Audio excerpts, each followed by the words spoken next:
Hey guys, and welcome back to my F1 2013 career. Today we have Season 2, round number 17, and we head to Abu Dhabi for the Abu Dhabi Grand Prix. Let's get into the video. To start with, we've got a contract offer to renew my contract with Lotus, so the team think I've done a good enough job, which is nice considering I am literally second in the championship with 4 race victories this season. But they want to keep me, so that is an offer on the table. We saw Sebastian Vettel winning again last time out at the Indian Grand Prix, and he took the championship lead away from me. The lead that I've had for about 4 or 5 races, I think. Lewis Hamilton has slipped to 3rd. Alonso, who was leading the championship for the first half of the season, is now pretty much outside of it. 3 races to go. There's pretty much no chance he's going to win. He's so far behind. It's between the top 3 and mainly the top 2 in this championship. Constructors wise though, it's a 3-way fight for the Constructors' crown this year, with Lotus and Raikkonen's resurgence in form closing the gap to the leaders Red Bull and Mercedes. It is a sunny and dry race weekend here at the Yas Marina circuit, so let's jump straight into qualifying. This is Q1, this is my first lap in Q1, and it's good enough for 2nd place. Just marginally slower than my teammate Kimi Raikkonen, and that first lap will be good enough to get through to Q2. We're through in 8th place in the end as Hamilton tops the session. He's trying to fight. Somebody just crashed in the bottom left. That's a Force India heavy into the wall. That's nice to see a tyre just stricken on the ground as well. The driver's knocked out though. Caterham's, Marusha's, the Williams and Bottas, Gutierrez back to being the slowest driver.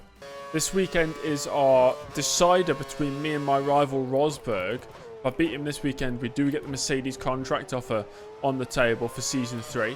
I think even if I do win the championship, I think I'll still do a Season 3. I'll probably put a YouTube community post up asking you guys what you want to see. Out of the final corner on my first lap here in Q2, it's 8th place. It should be okay to get through.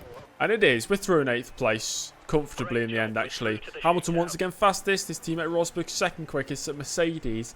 Definitely suiting this circuit down to a T.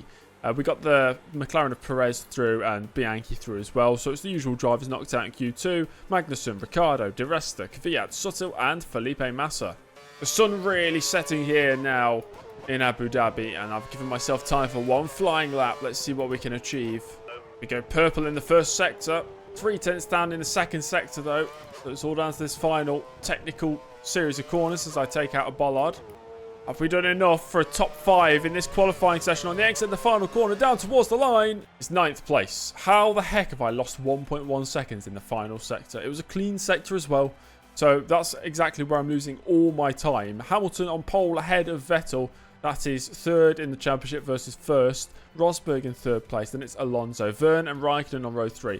Hulkenberg shares row 4 with Bianchi. Rumour is they could potentially be teammates next year. Or Hulkenberg being replaced by Bianchi at Ferrari. James Early in 9th place. And Perez rounding out the top 10. Sunny race here today. Well, the sun will set actually. That's the whole point of the Abu Dhabi Grand Prix. 28 lap race though, and it's going to be a 3-stop starting on the options, going to lap 6 for the options again, then a pit stop on lap 12 for the primes, which will apparently take me 11 laps. Or you could just do a 2-stop strategy again then, can't you? Option prime. That'd probably work out better. We'll do this instead. Option to lap 6, then it's prime to lap 17, prime to the end on lap 28. Let's go racing. Well, there's only one more thing to do, and that's go racing. The 2013 Abu Dhabi Grand Prix is next. Well, the clear skies of Abu Dhabi is about to descend into darkness when the sun sets. 5 lights are on, and we are underway for the Abu Dhabi Grand Prix. What sort of start can we get here?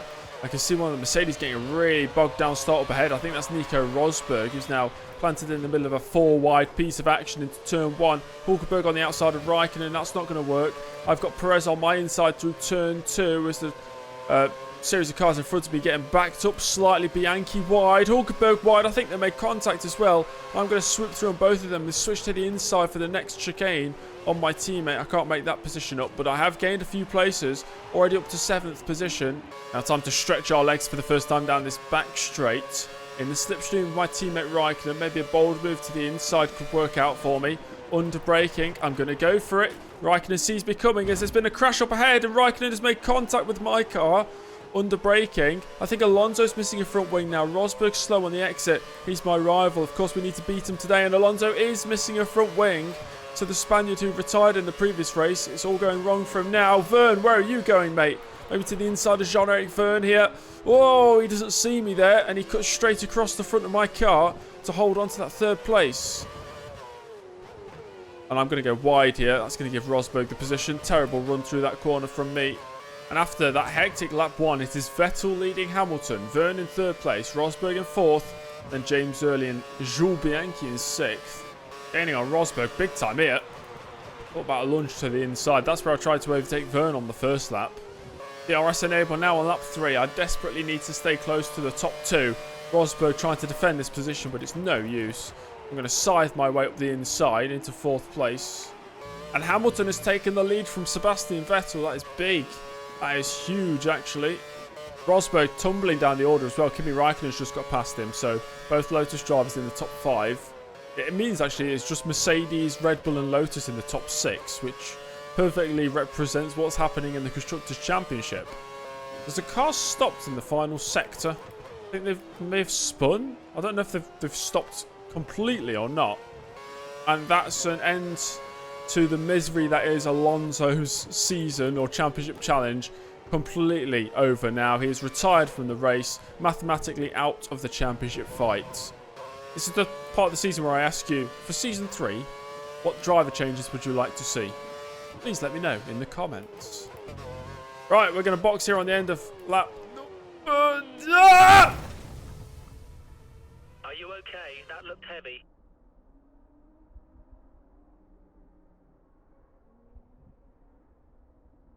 You know, sometimes I do things I instantly know people are either going to hate me for or absolutely find hilarious. And this is one of those moments. I've crashed going into the pits. Let's enjoy the replay of that. I broke too late, and then I thought maybe it's too late to back out. And yeah, okay. Well, I suppose this is a very short video, isn't it? That's incredible. Wow. That was the most disgusting result we could have hoped for, and that's what we've got. Lewis Hamilton in the end winning the race. Sebastian Vettel second. Oh, that has completely destroyed my championship. Oh my god. Rosberg in 3rd, then it's Verne. Kimi Raikkonen in 5th. Oh god. Hulkenberg 6th for Ferrari. Then we got Magnussen. Bianchi getting points for Sauber again. Perez and Di Resta also in the points. Both Toro Rosso's just missing out. Guys, I'm so sorry. Well, it looks like we're going to have to do a 3rd season of F1 2013. So maybe that's a good thing, really, isn't it? The 2 retirements down there, James Early and Fernando Alonso, both absolute bottle jobs. Championship standings with 2 rounds to go. My god. I'm 3rd now. Vettel's lead is up to 21 points. Hamilton has closed in and moved up to 2nd. Early now 26 points off, so I have to outscore Vettel at least in the next round. Otherwise, my championship is truly over. Alonso, like I said, can't win it anymore. Neither can Rosberg. Kimi Raikkonen scoring good points lately, though. He's actually closing in on Jean-Eric Verne, but I think he's going to run out of time before he gets there. And the Constructors, yeah, Lotus probably out of it now as well because of my retirement. But Red Bull and Mercedes, it's going down to the wire between those two. Red Bull in the lead by just 3 points. Thanks for watching this video, guys. If you somehow enjoyed that one, please like and subscribe. And I'll see you all in the next episode. Goodbye.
Hello, everybody. Hello, everybody, and welcome to the first episode of the Streamline podcast, which is a podcast mainly about Formula One. But to be fair, we get sick and tired of talking about that, so it can be about something else as well. And this first episode is about the F1 2019 season, which has just passed. I am James Early. I am Taylor Cockbill. I'm Dominic Foster. I was gonna introduce these guys, but he just took the initiative. Oh, you did take a long pause. Because I was like, I am James Early. okay, and that's the end of episode 1. I'll see you next time. No, I am James Early. This is Taylor Cotwell, and right here is Dominic Foster, who dresses up like that on a daily basis because he likes to look cool. So why are you dressed as a businessman? I had an interview. What for? The job. Want to tell us any more? Yeah, it was a fake interview. Oh, So you're only making an effort. Basically, you know how I was in Netherfield for like a week? yeah. Mm-hmm. It was for that company, and then you get an interview at the end of it, Mm-hmm. and then you get a job after the interview. Turns out the company only cares about processing you through the week's training, so that they can say that they've processed and want to make money off it. So you then go to the interview, and they go, "Yeah, no, there's no job." Are you going to report the company? Well, that's not good. I have nothing to report them to. It's not that I like failed the interview and didn't get the job. It's that like I literally turned up because the interview was with a different company to the company that trains you. So basically, what happened was the company that trained me went, right, we've got you this interview with this company that's hiring.